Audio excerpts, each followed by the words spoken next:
So hello everyone, welcome back to my channel. This is Birsa and you are watching B Study Point. तो आज की ये video उन सभी स्टूडेंट्स के लिए काफ़ी ज़्यादा यूज़फुल होने वाली है जो कि बीए प्रोग्राम के सेकंड सेमेस्टर में और जिनके पास पॉलिटिकल साइंस है।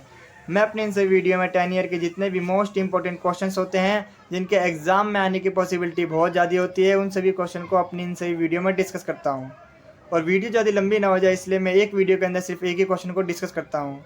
और अगर आपने इन सभी क्वेश्चन को अच्छी तरह प्रिपेयर कर लिया तो आप देखोगे कि आपके एग्ज़ाम में यही सभी क्वेश्चन आने वाले हैं और आप उन्हें इजीली अटेम्प्ट कर पाओगे और अच्छा स्कोर कर सकोगे अपने एग्ज़ाम में। तो ये वीडियो आपके लिए काफ़ी ज़्यादा यूज़फुल होने वाली है, तो प्लीज़ इस वीडियो को कंप्लीट देखिएगा और वीडियो को ज़रा सा भी स्किप ना करें।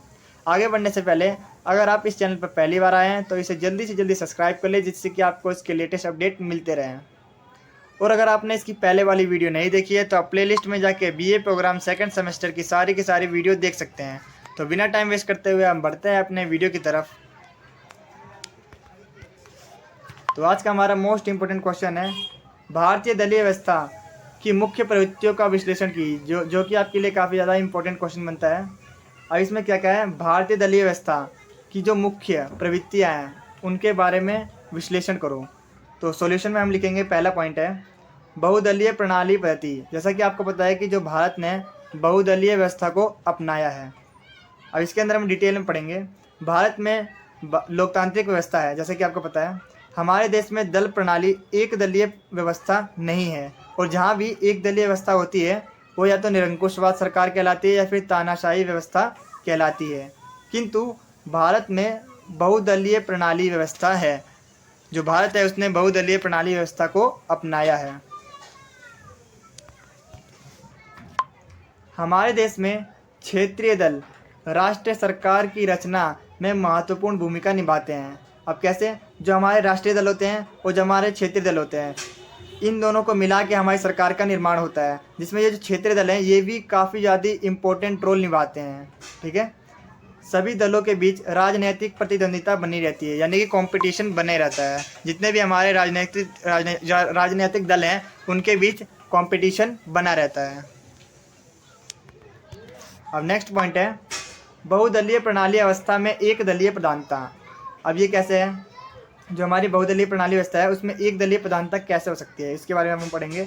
भारत में बहुदलीय प्रणाली व्यवस्था है, जैसे कि मैंने आपको ऊपर बता दिया है, कई सारे राजनीतिक दल हैं, लेकिन फिर भी हम इसे बहुदलीय प्रणाली व्यवस्था में एक दलीय प्रधानता कह सकते हैं। कैसे, अब उसका रीज़न नीचे दिया गया है। क्योंकि 1967 से पहले वाली जितनी सरकार थी, यहाँ हल्का मिस्टेक है, उस टाइम की जितनी सरकार थी उस समय बहुदलीय व्यवस्था में एक दलीय प्रधानता रही। अब कैसे, क्योंकि उस समय जो सरकार थी वो केवल कांग्रेस सरकार थी, उसका वर्चस्व बहुत ज़्यादा था। ठीक है, हालांकि 1967 ईस्वी के बाद ऐसा नहीं रहा। ठीक है, लेकिन हम कह सकते हैं कि 1967 के पहले वाली जितनी सरकार थी वो बहुदलीय प्रणाली अवस्था में उसकी एक दलीय प्रधानता रही। अब थर्ड पॉइंट है क्षेत्रीय दलों की प्रधानता। वैसे तो भारत में लोकतांत्रिक व्यवस्था में क्षेत्रीय दल की भूमिका रही थी। ठीक है, इसका जो क्षेत्रीय दल है वो काफ़ी ज़्यादा इंपॉर्टेंट रोल रहा। जैसे कि मैंने आपको ऊपर बताया, राष्ट्रीय दल और क्षेत्रीय दल मिलकर हमारी सरकार का निर्माण करते हैं और वह सरकार के निर्माण में काफ़ी ज़्यादा प्रभाव डालते हैं। जो क्षेत्रीय दल है वो उनसे सरकार बन भी सकती है और गिर भी सकती है। ठीक है, लेकिन पिछले कुछ 10 से 15 वर्षों में इनकी भूमिका और ज़्यादा बढ़ते जा रही है, जो कि काबिले तारीफ है। ठीक है, तथा यह क्षेत्रीय दल सकारात्मक और नकारात्मक दोनों तरह से प्रभाव डालते हैं। ये सरकार के निर्माण में सकारात्मक और नकारात्मक दोनों प्रभाव डालते हैं। ये चाहे तो सरकार बन भी सकती है और गिर भी सकती है। पिछले कुछ वर्षों में जितनी भी सरकार का निर्माण हुआ या फिर जितने भी विघटन हुआ, यानी कि जितनी भी बनी सरकार या जितनी भी सरकार गिरी, इन सभी में जो क्षेत्रीय दल है उनका योगदान रहा। ठीक है, जिससे हमें स्पष्ट दिखाई देता है कि जो क्षेत्रीय दल है उनकी बढ़ती संख्या और महत्वता भारत की दलीय व्यवस्था की एक महत्वपूर्ण विशेषता को दर्शाता है। ठीक है, अब नेक्स्ट पॉइंट है हमारा राजनीति और विचारधारा। वैसे तो जितने भी राजनीतिक दल हैं वह किसी खास विचारधारा या सिद्धांत पर आधारित होते हैं।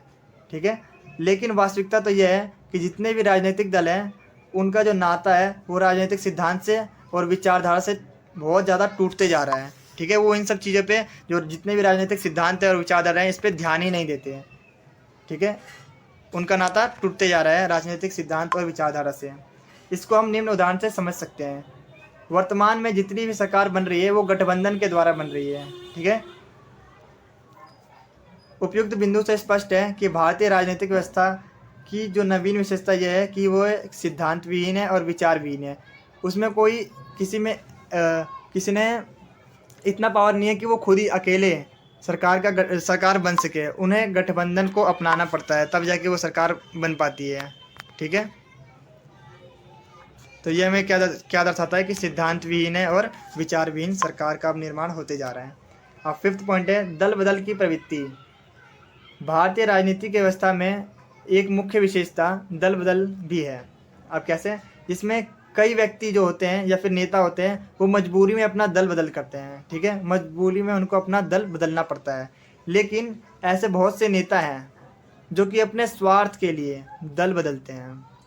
वो अपने कपड़े बदलने से ज़्यादा तो अपनी पार्टी या दल को ही बदल देते हैं। ठीक है, सांप्रदायिकता दलों का अस्तित्व। भारत की राजनीति व्यवस्था में सांप्रदायिकता एक अन्य विशेषता को दर्शाता है। ठीक है, भारत में बहुत से राजनीतिक दलों के निर्माण में सांप्रदायिकता का हाथ रहा है। सरकार के निर्माण में यह एक महत्वपूर्ण भूमिका निभाती है।